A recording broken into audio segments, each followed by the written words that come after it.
Hello and welcome back to another episode of Diving Deep with David OC, the series where we go behind the scenes at Centurion Boats, meet some of the team, some of the riders, and get to know a little bit more about them and their story. Today, in this episode, I'm delighted to say we're catching up with 8-time world champion Keenan Flegel. Okay. Keenan, welcome to Diving Deep. How's things with you? Things are pretty good. Thanks for having me. Stoked to be on. Yeah, we're looking forward to it. So I guess let's begin by rewinding back to your younger years. What age did you kind of get involved in water sports? And was it wake surfing directly, or did you do water skiing, wakeboarding beforehand?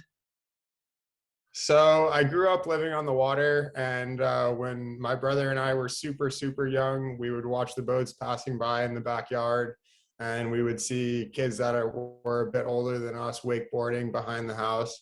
And we would always beg our parents to let us try. And eventually, I think I was maybe 5 or 6 years old or something like that. And my brother was about 4, and they finally said, "All right, you guys can try." So we waved down one of the kids that was out there wakeboarding, and he came and picked us up and was actually a super nice guy and taught the both of us how to wakeboard. It was kind of a group effort. So we learned right there behind the house at a super young age to wakeboard.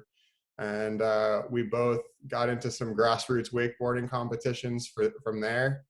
And I did that for probably about 5 years before I discovered wake surfing through a wakeboarding school that we were riding at. And the first time I stepped on the wake surfboard, I said, "All right, I had a coach at the time, and I apologized to my coach. I said, 'I'm sorry, but I'm not getting back on that wakeboard.'" No way. And let's even just before we go into the wake surfing, I suppose it probably ties in as well, but with the wakeboarding, obviously having Noah there, do you think that was completely fundamental to the kind of growth and to your like skill development at that point? Oh yeah, for sure. I mean, from the beginning, we've been there to push each other, and that's just been a huge boost to how much we were able to achieve. And yeah, definitely wouldn't have been able to do it without that brotherly dynamic. Are you still super competitive nowadays?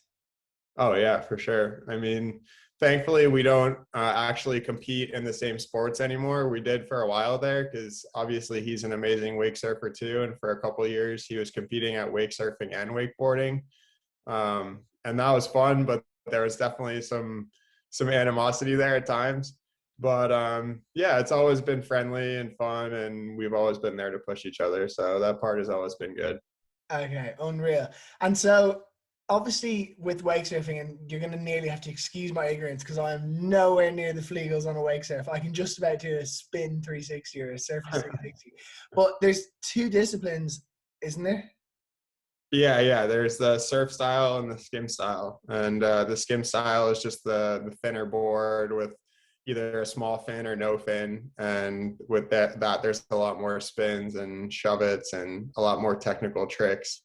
And then the surf style is the little bit thicker, more surf style board with bigger fins and a little bit different style of riding there too. Okay, so which do you prefer? That's a pretty commonly asked question for me, and I really don't have a preference. I love that I can do both because it's just kind of doubles the creative outlet that I'm able to put into the sport. So that's kind of the way I see it, is just I'm thankful to have both. Yeah, and I can only imagine as well, it's like, let's say you're doing surf style and you're trying a trick, it can be kind of refreshing to then go and do some skim style. Oh, for sure. And just doing the sport as long as I've been doing it, it's nice to have a way to mix things up and make it totally different from the day of riding before. Yeah, I can only imagine. So there's been some amazing contest wins, some big contest wins. How many times have you got a world title? I think I'm at 8 now. Okay, so 8 world titles now. And it's a question I asked Ashley Kidd. So I've never been fortunate enough to have a world title. But do they all feel as good? Is there something different between them? Which one is the standout world title to you? I definitely have a standout. So we just talked about how there's 2 divisions, and my kind of lifelong goal up until I achieved it was to win both divisions at the World Championships. And I did that on my 18th birthday. I think the year was 2014, if I'm not mistaken. I could be mistaken about that.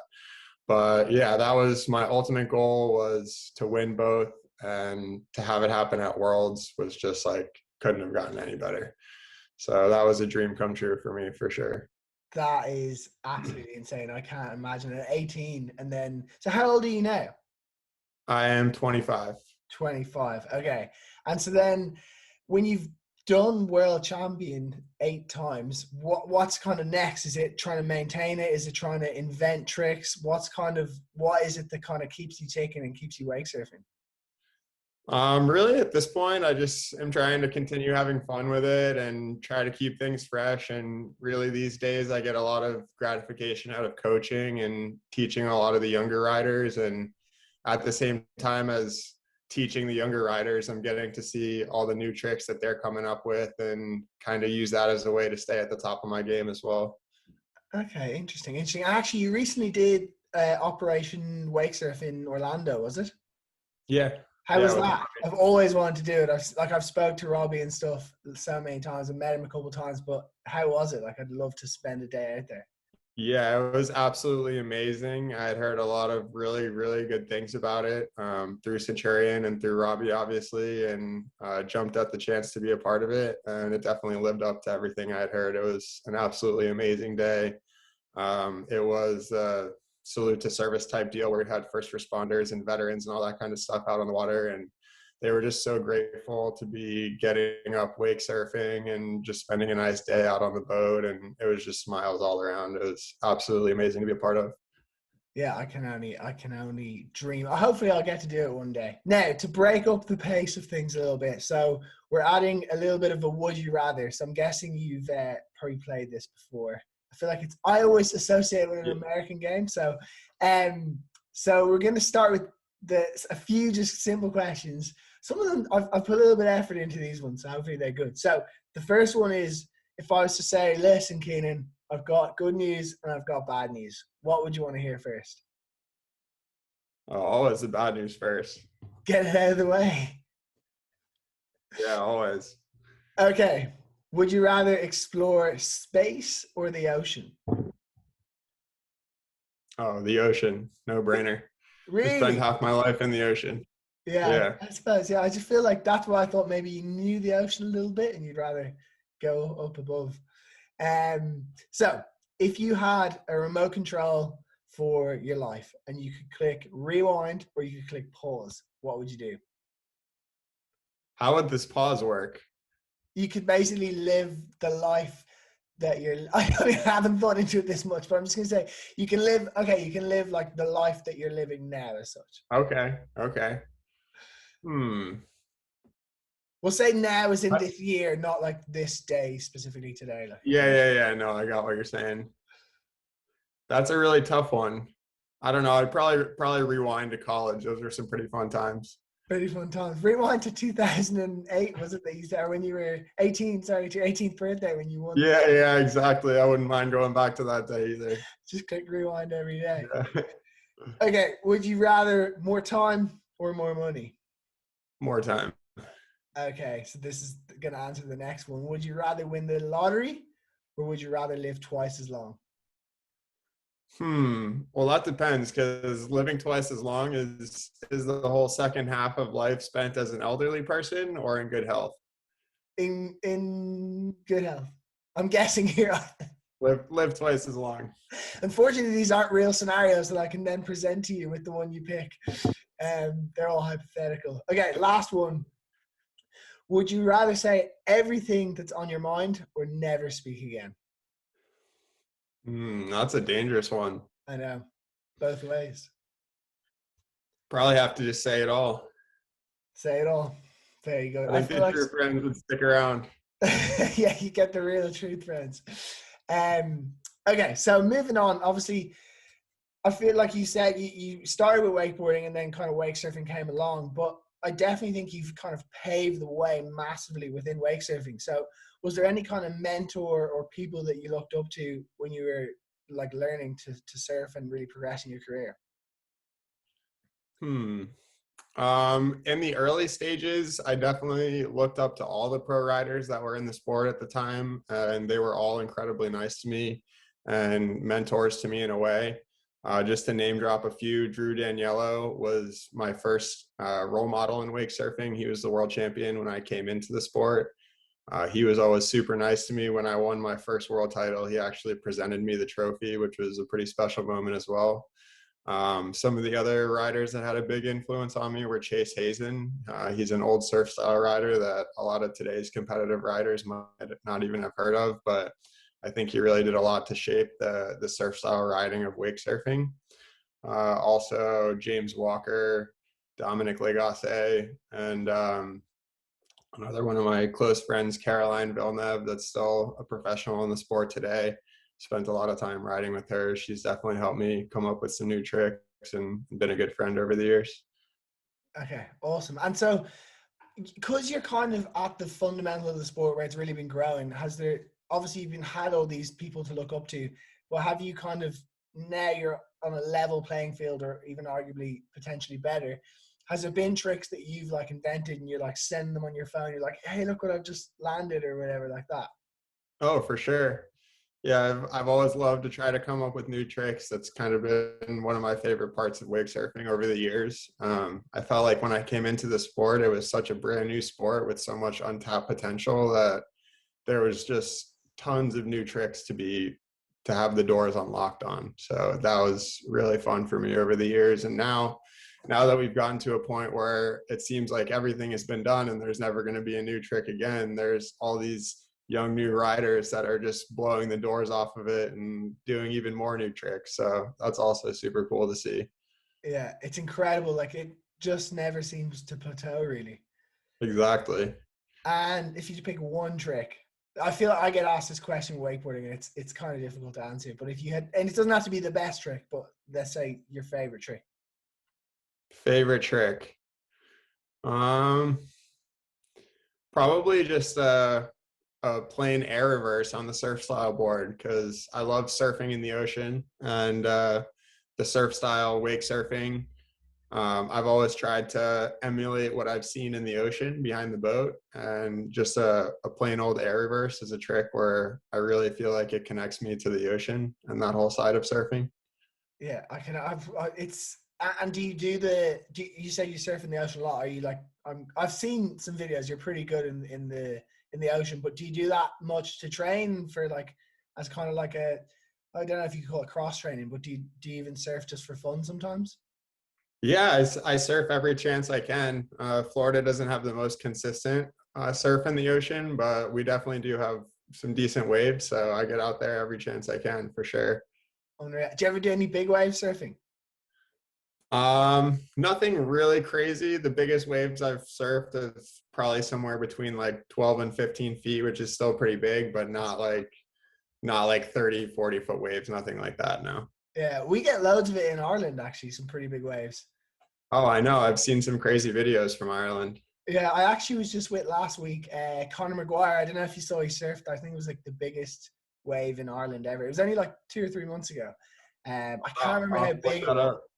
but it was insane. He's a really cool guy. But I was with him. I was surfing like 3 feet waves and getting absolutely crashed. I was like, okay, I never thought I was good at wake surfing, but this is making me look like a pro wake surfer. Yeah, right. And outside of surfing, wake surfing, water sports, do you have any like other hobbies or interests that you kind of get up to on the day to day? Yeah, actually, recently within the last year, I've gotten super into fishing out in the ocean. Um, I've always kind of had access to it. We live super close to the ocean, and my parents have a boat right there in the backyard. So some of my friends got me into it, and I've just gotten super addicted to it recently. I've been out there every chance I get. That's awesome. And it seems that you are just a man of the ocean. Do you wish that you were a merman sometimes? I do wish that. I wish that every day. Okay, so moving forward in life now, where do you kind of see yourself? And it's such a horrible question because no one can really forecast the future. But where do you see yourself in like 4 to 5 years' time? So I've actually taken a little bit more of a serious step in life recently, and I've been working for my dad's company, kind of training to take it over and kind of step in there. And what he does is he has a commercial flooring company, so like housing developments, condo buildings, just all kinds of floors.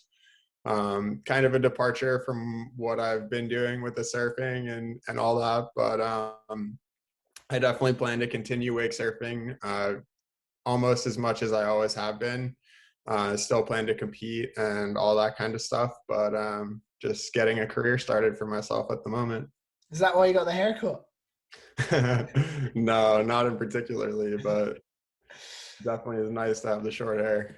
Yeah, I can only imagine as well moving forward in life after like being a professional athlete and kind of dealing with using the kind of the process of learning tricks, falling down, getting back up, doing it again, the discipline, all those things, they probably really tie into even just running a business and that type of stuff as well. Yeah, absolutely. I mean, just with anything, there's good days and there's bad, and it's really just the persistence that is the biggest thing to transfer over. And even on the days where you don't want to go, you got to go. So Yeah. that's all part of it. Yeah. And this season coming ahead, 2021, are there many events going on? Are you planning on competing? What's the big world event or that you've got your focus on? There's definitely fewer events because of COVID, but there should still be a couple live events. There's one at the end of this month that I'm planning to go to in Arizona. So that should be fun to see everybody. And then as far as other live events, I think there might be hopefully 2 or 3 more, I'm hoping, before we get to Worlds. And I know Centurion has announced that they're going to do Worlds for wake surfing this year. So that'll be fun too. And yeah, I'm going to try to go to as many events as I can. All right, amazing. Well, good luck. I've no doubt we'll see you on the podium, if not on the top of the podium. And yeah, I just wish you all the best this season. Thanks, David. Well, there you have it. Keenan Flegel, one of the best wake surfers in the world, but also a stand-up guy. And you can really see his passion for not only wake surfing, but his love of the ocean, fishing, surfing, whatever it is, Keenan is all about it. So a huge thanks to Keenan for coming on and to you guys for listening or watching. If you are watching on YouTube, please make sure to subscribe. And until next time, thanks so much for watching.